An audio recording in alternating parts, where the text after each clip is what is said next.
Pode ir.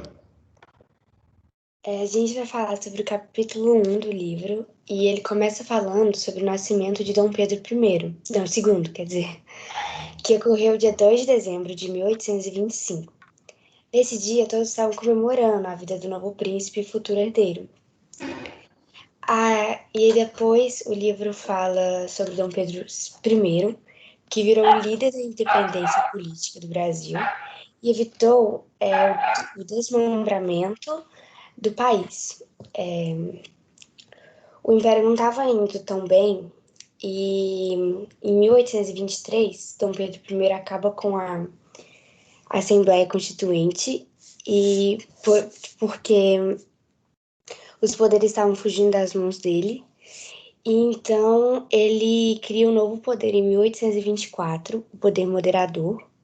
Porém, ele não foi bem aceito e as províncias do Nordeste reagiram a isso com um movimento chamado Confederação do Equador, que teve seus líderes executados.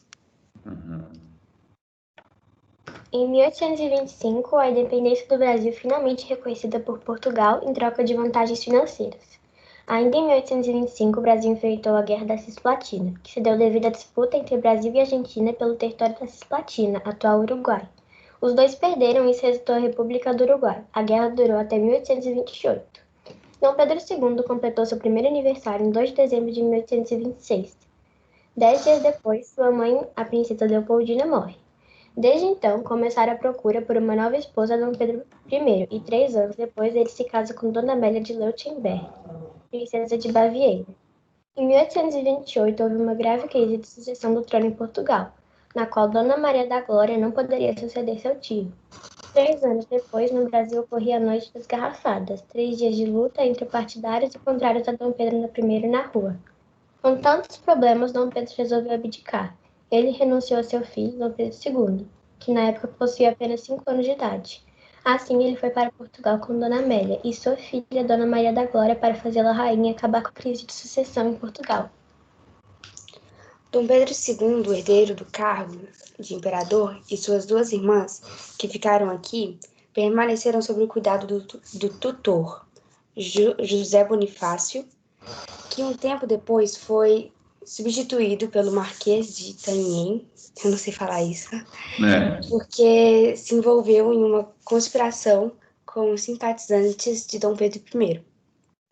A camareira Mor, Dona Maria de Verna, e o mordomo Mor, Paulo Barbosa, e o professor político Aurélio Coutinho foram as pessoas mais influentes para Dom Pedro.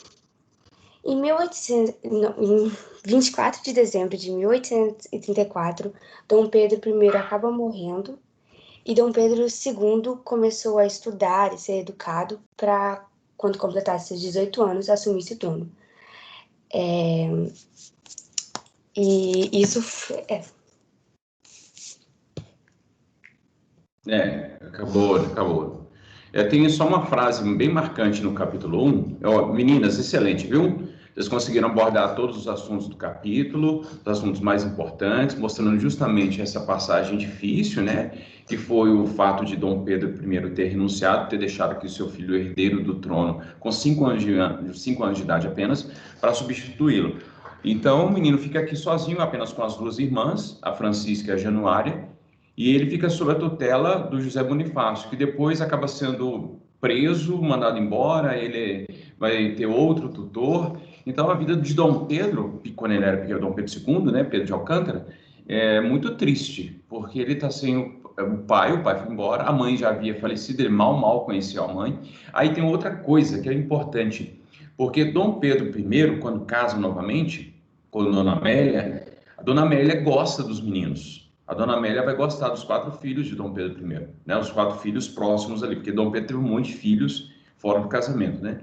Bem, mas aí ela gosta, acaba que Dona Maria vai embora com Dom Pedro, vai embora para Portugal, Ana Maria, né?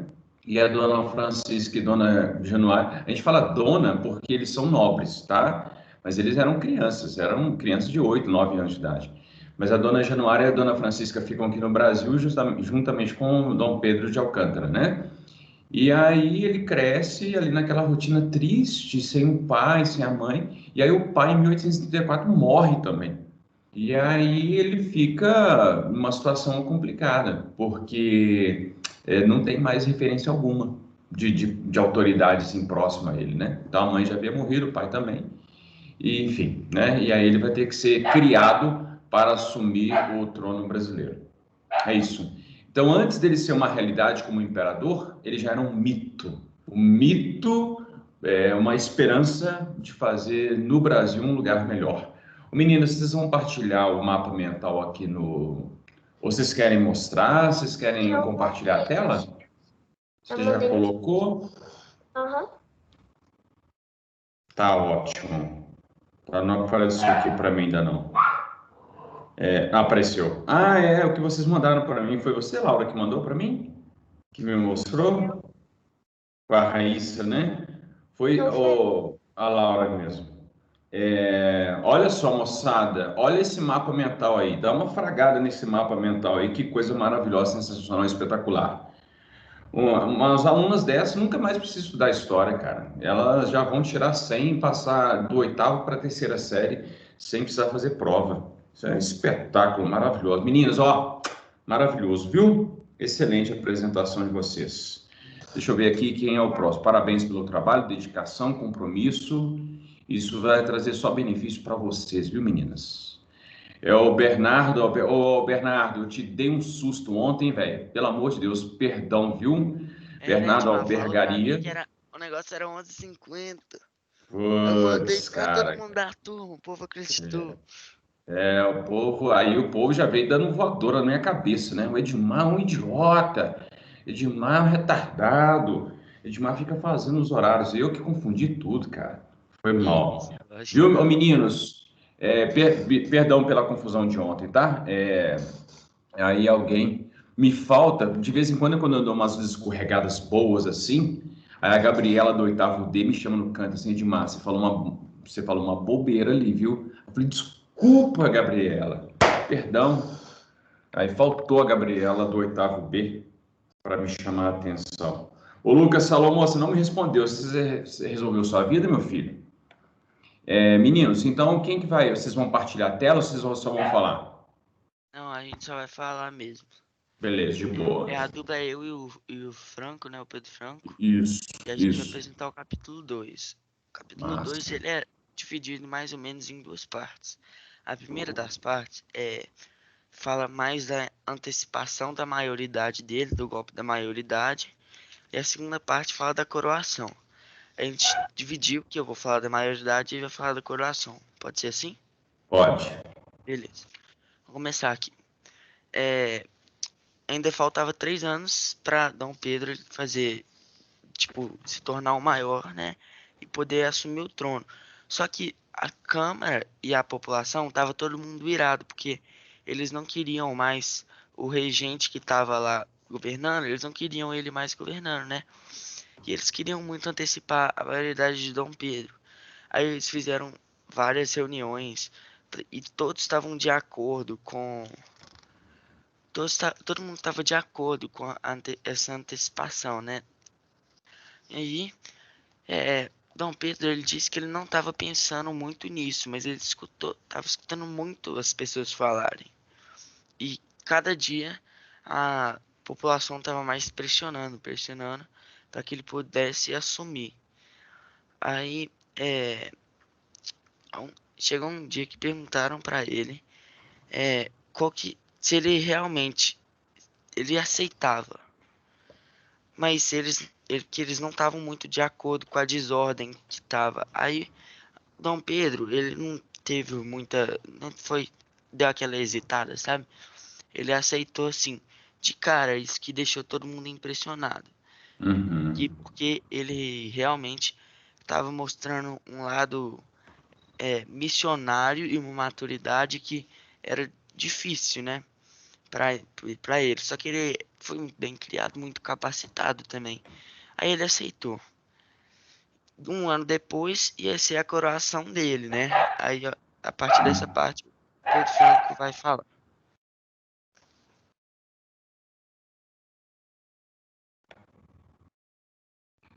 E aí, Pedro Franco? Cadê o Pedro? Ele tá aqui? Pedro tá aqui. Tá abrindo o microfone.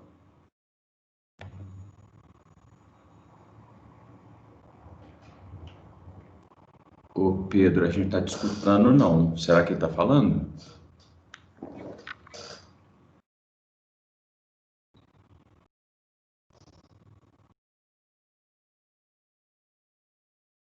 Pedro Franco? Ixi, cara. Manda um sinal de fumaça aqui no chat, Pedro.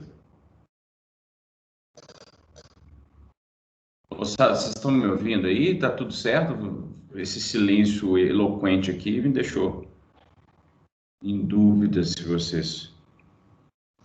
Ué, vocês estão ouvindo, gente, o que o Pedro está falando? Eu não estou ouvindo, não.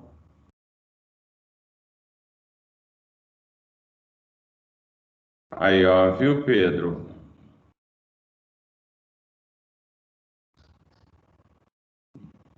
Não tá rolando, não. Dá uma olhada aí nos cabos para ver se está conectado. Não tá saindo som, não, velho. Pedro Passos, tá sumido, hein, velho?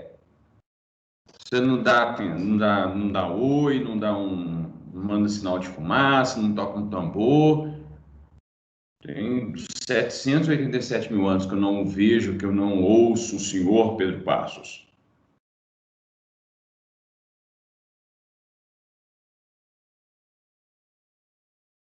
Ah, que massa, massa. Então, na próxima live eu já vou dar um salve aí para você, viu? Ô, Pedro Franco, não estamos te ouvindo, não, velho. Não estamos te ouvindo, meu camarada. Um grande e eloquente silêncio que está.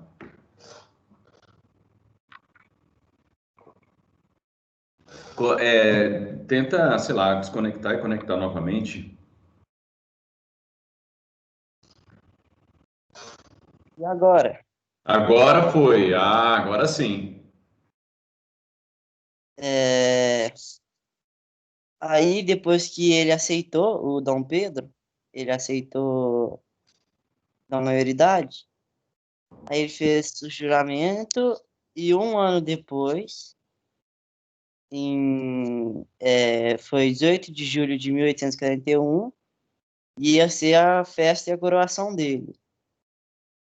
E de janeiro a julho, foi construído o lugar onde ele ia ser coroado, com os materiais mais nobres que tinham.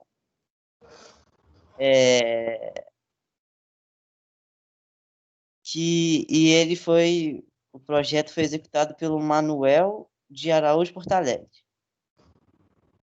Aí teve o esquema lá do projeto, que teve a varanda com o lado sul e o lado norte, que o lado norte era o Amazonas e o lado sul era o Rio Prata. Aí teve esses projetos, aí ele fez lá o procedimento para coroar ele, e ele assumiu o trono como rei constitucional, igual o seu primo, não é primo não, o seu parente, Luiz Felipe, Orleans. da França, é isso. E aí ele teve o seu traje, né, para coroação, e a coroa que ele usou era diferente da do pai. Eles usaram algumas partes da do pai, mas fizeram uma nova para simbolizar que eles queriam um rei diferente que o pai dele foi. E aí ele também teve um cetro de ouro maciço com o símbolo da Bragança, a mão da justiça, que foi feita pelo imperador Mark Ferres, e a murta, que era feita de pernas de galo. E aí toda a população ficou gritando o nome dele, viva o imperador, e as festas duraram por 9 dias, e acabaram só dia 24 de julho, com um baile de gala. E é isso. Então, foi a coroação, né? A coroação de Dom Pedro, depois que, né, ele é declarado maior de idade. E aí ele, enfim, é coroado com toda a pompa, fazem uma festa aí. Ele, na verdade, foi coroado com 15 anos, né? Não foi, ele tinha 16 anos incompletos. E aí ele foi coroado com essa pompa toda, com cores dos Braganças, dos Bourbons e também dos... Ele era, a dona Leopoldina, que era a mãe dele, era Habsburgo, que era lá herdeira do Império, o Sacro Império Romano Germânico, né? Que havia se transformado em Império Austro-Húngaro. E aí ele tinha lá, inclusive ele era muito bonito, né? Para os padrões europeus, obviamente, né? Ele era loiro, olho azul, alto. Mas dizem que ele tinha voz fina. Mas dizem que ele era muito gente boa, era muito de boa, sabe? Uma pessoa boa, um vovozinho para você chamar para ir para o churrasco. Obviamente, nesse momento, tá com 15 anos de idade. Se vocês chamassem para dar um rolê e jogar um basquete, ele com certeza iria, porque ele gostava dessas coisas diferenciadas. Mas então ele é coroado num ritual bastante pomposo, uma festa de 9 dias. Haja cachaça para essa de festa, mas enfim. E aí foi. Só fazer uma pergunta aqui. Aham. Falou uma hora lá na frente que ele tinha a cabeça meio deformada. É verdade isso? Cara, na verdade, essa composição física dele é uma coisa que sempre aparece, tipo que ele tinha perna fina, a cabeça um pouco torta, mas não era, bem de leve, na verdade, e foi devidamente disfarçado com a barba. Por isso que o livro se chama As Barbas do Imperador, porque quando ele foi crescendo, e aí a barba foi crescendo, ele sempre, a vida inteira ele vai usar barba para inclusive esconder qualquer tipo de deformidade assim, na cabeça. Eu não sei exatamente o quão explícita era a deformidade, se tinha de fato, assim, eu não tenho certeza, mas foi devidamente escondida porque ele usava chapéu o tempo todo, depois de um determinado momento, ficava com o chapéu o tempo todo e a barba sempre grande. Beleza, moçada? Ô, Edmar, hoje Pedro tem e postagem? Tem lista? Cara, não, hoje não tem lista. Hoje vai rolar o seguinte: eu coloquei lá 5 vídeos que eu gravei sobre as revoltas regenciais para ajudar vocês a preencher aquela tabela. Tá A gente lembrado? pode escolher a revolta? Pode escolher. Eu tive que, porque senão os vídeos iam ficar gigantescos, e aí eu tive que fazer um resumo aí. Mesmo assim, os vídeos ficaram entre 6 a 10 minutos cada um. Mas estão lá 5 vídeos só, não tem lista, tá? Só tem, então, esses. Porque como tem esse trabalho da tabela, então aí para vocês preencherem essa tabela, para me entregar sexta-feira. Beleza? E lembrando o seguinte, essa tabela pode ser preenchida com o coleguinha desse trabalho aqui que vocês estão fazendo. Vocês podem fazer em dupla, ou trio, né? Beleza? Então é o seguinte, mas segura a onda aí, porque a gente vai ter uma atividade, depois das apresentações todas, a gente vai ter uma outra atividade, viu? Sobre o livro também. Beleza? É, deixa eu ver aqui agora quem é a apresentação. Meninos, ó, muito bom, viu? Valeu. Vocês abordaram também todos os temas, tudo que estava, os pontos mais importantes do capítulo foram abordados. Excelente. Capítulo 3, Ana Clara Figueiredo e Tainá Figueiredo. Vocês são irmãs, primas, parentes? Não. Bom dia, Edmar. Bom dia. Pode começar? Pode começar. Tá. Aí depois que Dom Pedro II foi coroado, já estava na hora dele se casar. Aí então, em dezembro de 1840, o emissário Bento da Silva Lisboa, filho de Visconde de Acairu, foi para a Europa com a missão de procurar uma Habsburgo não comprometida. Enquanto isso, Dom Pedro continuava seus estudos focados nas artes, nas letras e na ciência. Depois de um tempo na Europa procurando alguém para Dom Pedro se casar, Bento Lisboa acaba conhecendo o embaixador do Reino das Duas Sicílias, que o apresenta uma princesa, a princesa Teresa Cristina, para o monarca se casar. Dom Pedro recebe, no dia do seu aniversário de coração, a notícia e junto o contrato de casamento e o retrato da sua futura esposa. Aí a Nina vai continuar. casamento aconteceu em 30 de maio de 1843, em Nápoles. O irmão da noiva, Leopoldo de Bourbon-Parma, que fez o papel de Dom Pedro II na cerimônia. Em 1845, o primeiro filho de Dom Pedro, Dom Afonso, nasceu, mas acabou falecendo com 1 ano de idade de febre amarela. Em 1846, Dom Pedro teve uma menina que se chamava Isabel. Em 1847, teve outra menina que se chamava Leopoldina. Enquanto isso, estava ocorrendo uma onda de revoluções na Europa que estava derrubando os reis, e o Brasil era visto como um oásis em meio à situação latino-americana. Ocorre uma entrada do café brasileiro no mercado internacional, que acaba estabilizando a economia, e a criação do cargo de presidente do Conselho de Ministros, ou presidente do gabinete, em 1847. Isso. Edmar, Então, sim, pode falar. é porque é nesse capítulo que acaba falando sobre a barba de Dom Pedro.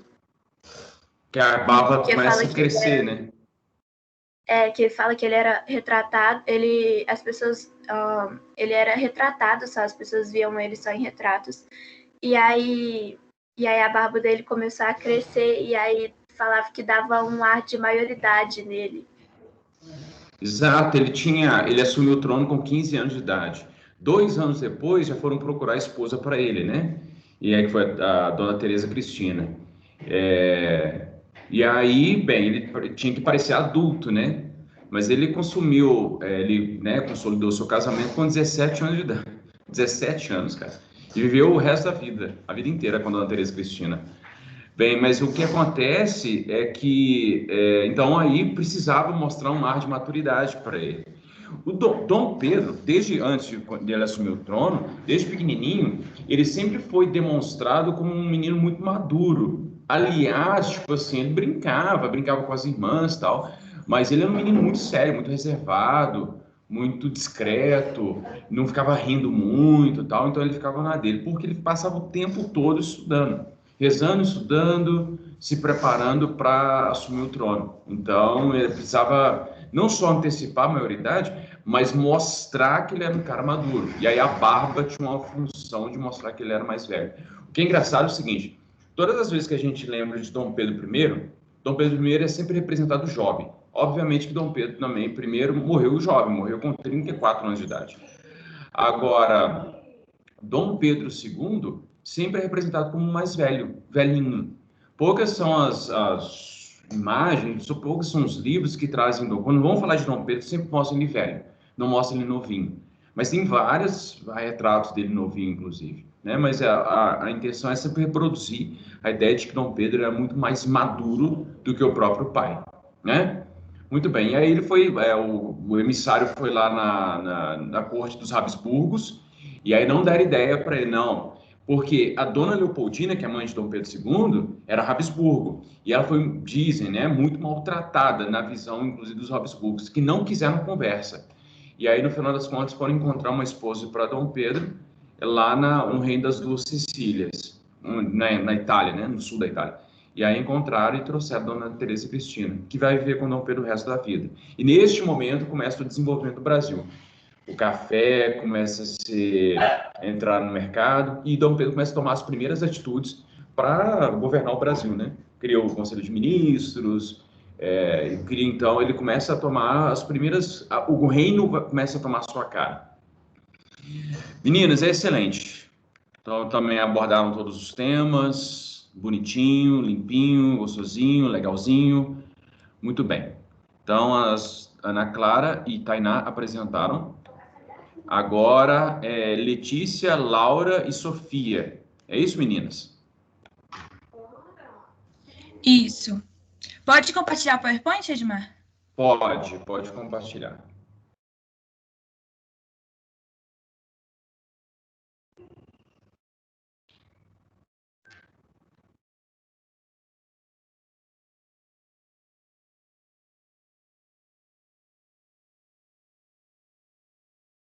Oi, tá dando para me ouvir?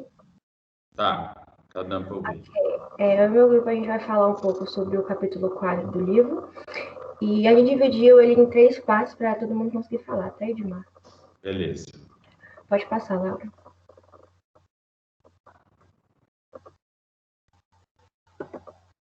Bom, a primeira parte do capítulo 4 começa falando da proibição do tráfico negreiro no Brasil, que ocorreu em 1831. Mas mesmo estando no papel, as pessoas continuaram negociando o tráfico ilegalmente.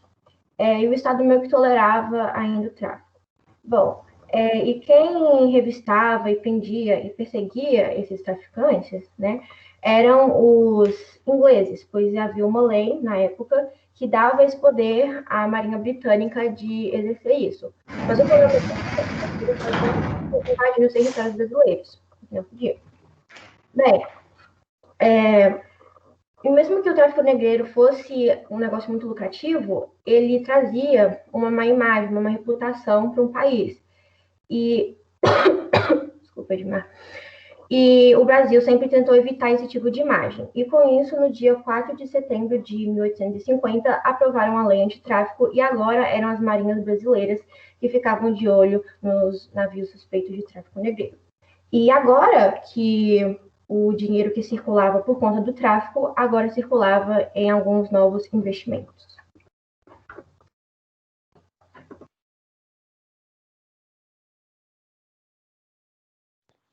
Edmar, passa um slide porque eu não tô conseguindo ver. O slide passou? Eu me mutei. Não passou não. Eu me mutei aqui Não? porque a minha esposa estava limpando aqui, mas não está passando não. Vocês mandaram esse PowerPoint para mim? Se vocês mandarem, colocarem aqui no chat, eu baixo ele. Quer dizer, o chat não está aparecendo para mim também. Tá, pera, eu vou tentar compartilhar de novo. Tá. Não passou não, ficou só no primeiro slide. Enquanto você tenta compartilhar de novo, quem estava falando era a Raíssa. Quem estava falando? Não, era eu, Sofia. A Sofia que estava falando, desculpa. Ô, Sofia, é o seguinte, a Sofia falou uma coisa muito importante, porque os meninos vão abordar. Era mal, né, vocês vão falar disso, né? Então eu não vou dar spoiler não, porque senão eu vou atrapalhar a apresentação de vocês.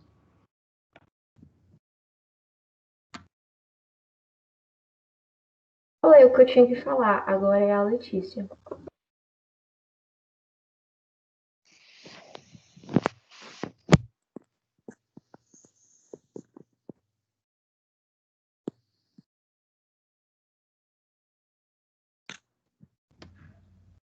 Não estamos te escutando ainda, Letícia. Eu pensei que estava esperando o slide. Tá. Eu não sei porquê, mas não tá passando não os slides.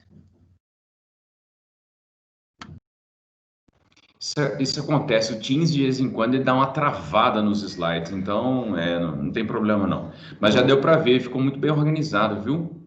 Excelente, viu, meninas? Então, mas qual que é a sua parte? É da Era Mauá? É.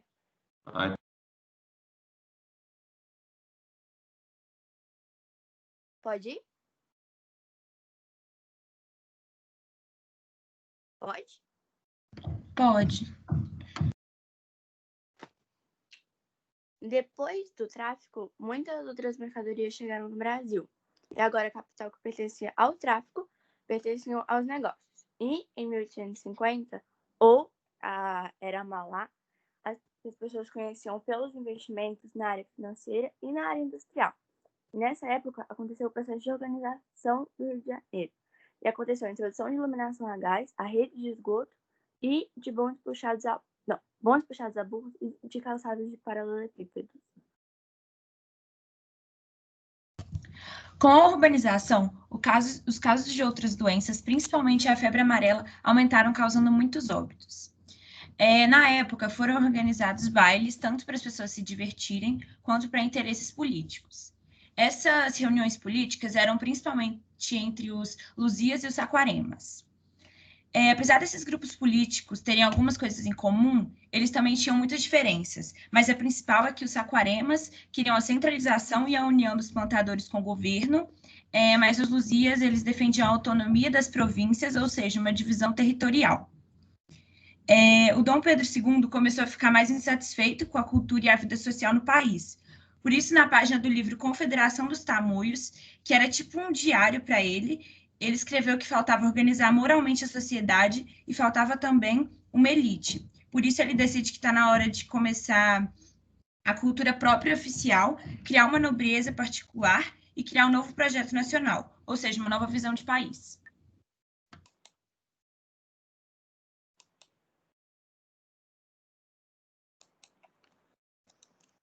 Tá passando, né? Tem mais um slide?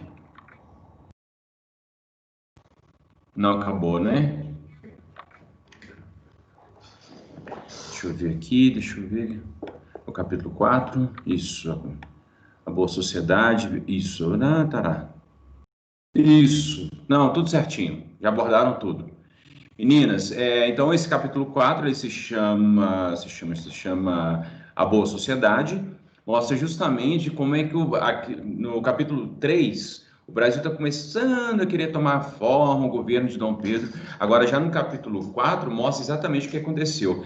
Isso é muito importante, isso a gente vai falar muitas vezes, inclusive da questão da proibição do tráfico negreiro. Havia uma pressão muito forte na Inglaterra, da Grã-Bretanha, para acabar com o tráfico negreiro, por causa das atividades econômicas que, enfim, dos lucros obtidos por meio dessa atividade. O tráfico negreiro é extremamente lucrativo.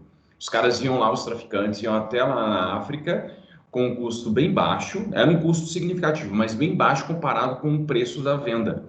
Então era um negócio de lucros absurdos. E aí a Inglaterra estava de olho num mercado, né, de substituir o mercado de almas por outros produtos. Bem, aí a Inglaterra faz um acordo com o Brasil em 1831, que a Bill Aberdeen. Aberdeen é uma cidade britânica, né? E aí eles, enfim, proíbem o tráfico negreiro. Só que o Brasil acata a lei, só que não cumpre. Efetivamente, o tráfico negreiro, o tráfico de almas de escravos só vai acabar em 1850. E aí essa grana que era despendida, era gasta com o tráfico negreiro, começou a ser investida em outros setores, por exemplo, no Rio de Janeiro. E muitas obras começam a ser feitas e investe também na industrialização. Se o Brasil tivesse feito um esforço já em 1850 para uma maciça industrialização, muito possivelmente o Brasil hoje estaria em outro patamar. Teve chance de fazer, mas não concluiu o processo, infelizmente. Meninas, excelente, adorei o PowerPoint. Vocês podem compartilhar o PowerPoint com a gente, fazendo favor? Manda no chat para eu baixar. Eu mandei lá, eu acabei de mandar. Beleza. Excelente, viu, meninos? Meninas, muito bom mesmo.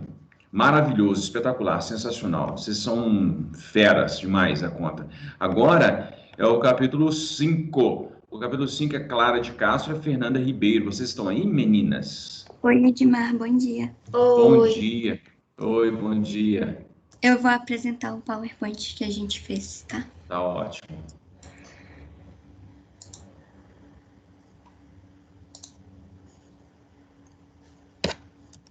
Tá dando pra ver? Tá. Clara, pode começar. O nosso capítulo é o capítulo 5, que é o Nobre Indígena e Monarca Tropical. A primeira coisa que o capítulo aborda é sobre o Instituto Histórico e Geográfico Brasileiro, conhecido como HGB, e aqui tem uma foto do Instituto. Não é uma foto do Instituto, do símbolo do Instituto, e ele tinha por principais funções promover investigações e produzir relatórios científicos sobre as diversas regiões que faziam parte da unidade territorial brasileira, permitindo uma maior compreensão da identidade cultural, social e política.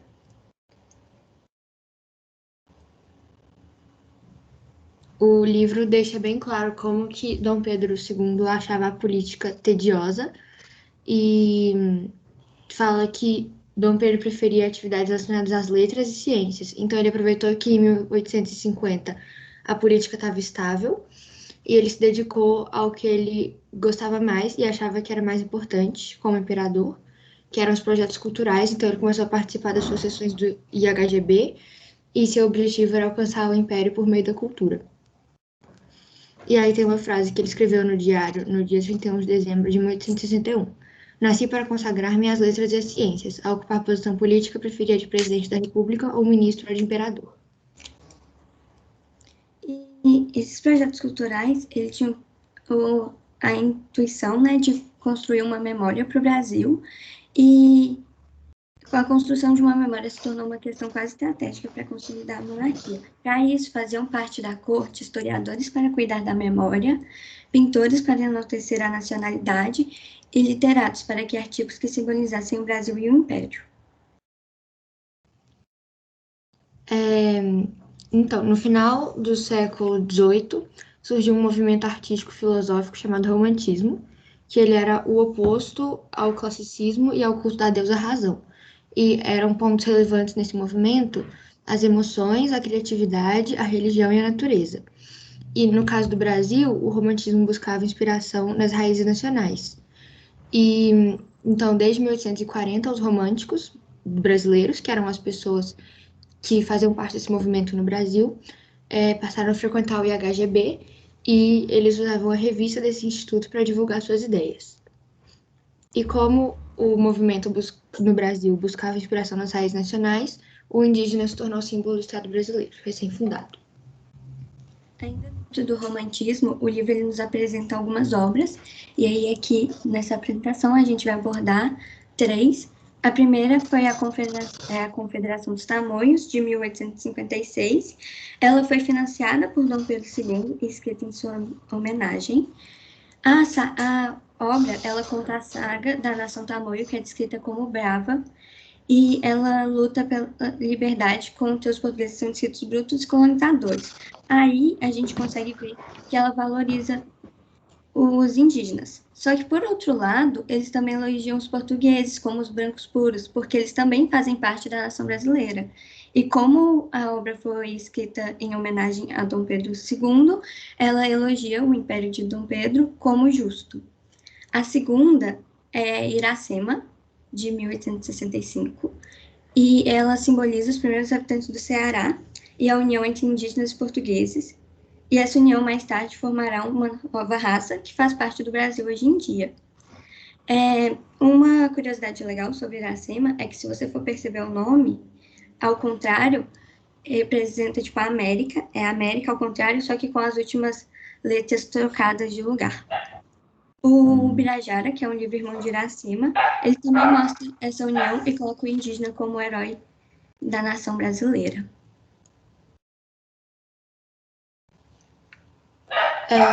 No período do governo de Dom Pedro II, surgiram os projetos indianistas no Brasil, que são projetos que colocam o indígena como herói nacional, como mostra tanto essa estátua como o nome dela, que a gente simboliza na nação brasileira, de 1872, feita por Francisco Manuel Chaves Pinheiro. Depois que esses projetos começaram, o imperador passou a premiar e distribuir bolsas e financiamentos para outros projetos parecidos no exterior, incentivando o romantismo nesses lugares. Mas um ponto negativo desses financiamentos era que a maioria desses projetos que Dom Pedro financiava eram feitos na Europa por artistas que nunca tinham tido contato com o indígena brasileiro e com a paisagem no Brasil e tal. Então, muitas vezes eram retratos diferentes da realidade.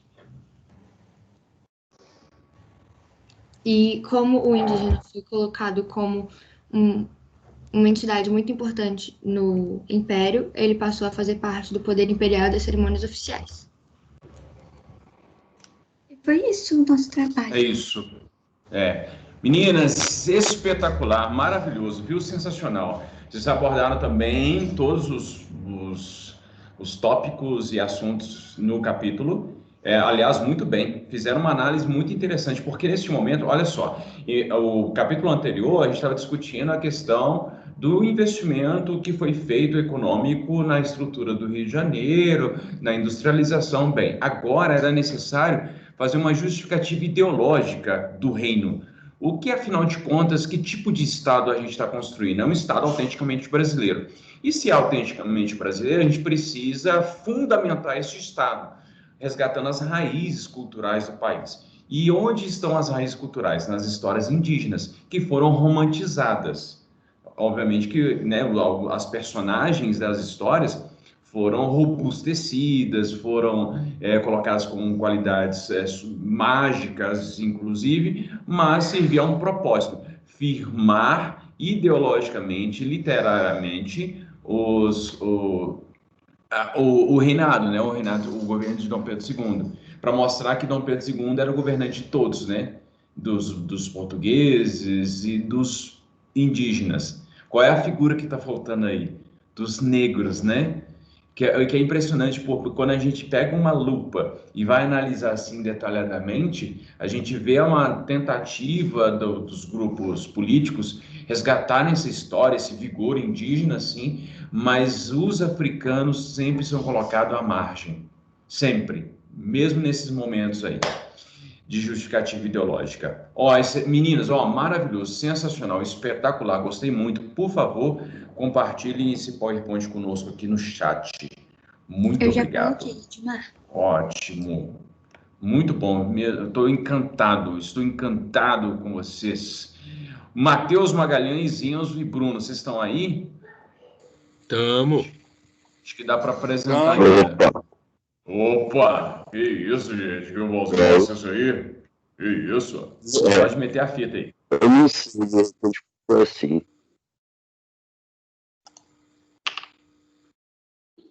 Bom dia a todos. Nós iremos falar hoje sobre o capítulo 6, que fala basicamente sobre a nobreza aqui no Brasil, e vamos usar o PowerPoint como meio de explicação. E aqui nós conseguimos ver os tipos de nobreza brasileira, como suas funções, em que eu me ufano praticamente os naturalistas que pensam que moram num país tropical, abençoado por Deus. E com isso, tentam sobreviver com essa ideologia, apesar de não serem muito monetariamente nobres, mas fazem o que conseguem para sobreviver dessa forma. Bem, aqui tem o Barão Via do Conde e o Visconde do Rio Branco, que gerará a frase: eu sei, são os doutores orgulhosos de seu saber e de suas leis, de suas leis e seu conhecimento. Essa frase é representada por Deus et labor. Eu pesquisei um pouco sobre Deus et labor, é uma frase do latim, e ela representa Deus é do trabalho. E também temos aqui Barão de Itacoatiá, da frase eu tenho porque faço. Os que têm riqueza porque acreditam no trabalho duro. E essa frase mostra bastante sobre você ter que merecer para receber alguma coisa, como nossa sociedade é representada atualmente. Uhum. E também nós temos o eu faço, que representa o Barão de Mauá, que faz imagens de como a pátria deveria defender o país, que constrói das guerras que podem acabar resistindo. E igualmente nós temos o Conde do Itaguai e o Visconde do Cerro Formoso, que são um eu sou, que dá nome, explica e se expõe. E somente isso basta para eles. Igualmente, o Barão de São Tomé representa o eu tenho, que é um usineiro que transforma cana-de-açúcar e as fazendas de café em seus poderes, terra e dinheiro.